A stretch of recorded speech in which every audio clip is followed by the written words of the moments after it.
Let's get straight into today's story, shall we? Another night of serious violence on the streets as protesters attack a police officer, set a car on fire and surround a mosque in Sunderland. The demonstration in Sunderland was one of more than a dozen that have been planned across the country this weekend. That's as the Prime Minister warned protesters they would face the full force of the law in a bid to crack down on the violence. This all comes after, we know the story now, don't we, after the horrific murder of the three girls during a mass stabbing in Southport.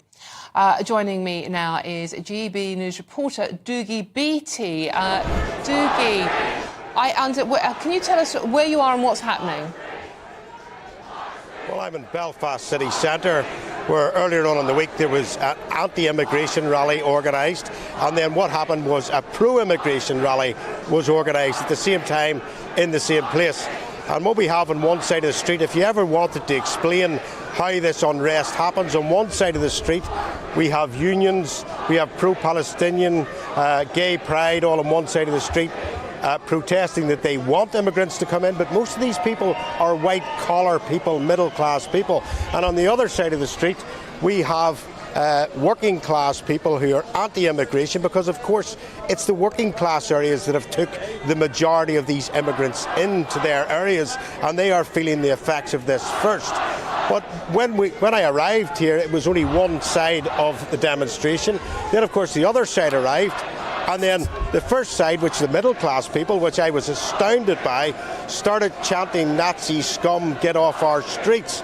At which point this side, which I must say has people from Dublin in amongst it, the Kulak disturbances, etc. And the amazing point is, for the first time in my life, I have seen a Union Jack flying alongside a tricolour to say these people of Ireland don't want in. And if you look at how the community split by the police, we have a line of Land Rovers straight down the street. These Land Rovers are Riot Land Rovers.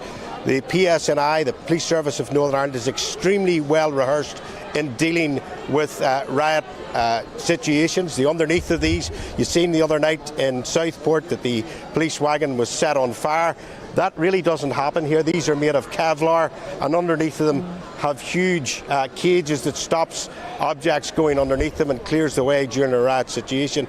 Those snatch squads in the police acted earlier on. One arrest has already been made, and at this minute in time the police are trying to split both these protesters on both sides and send them off in different directions. But I can't say stuff on one side is getting extremely touchy.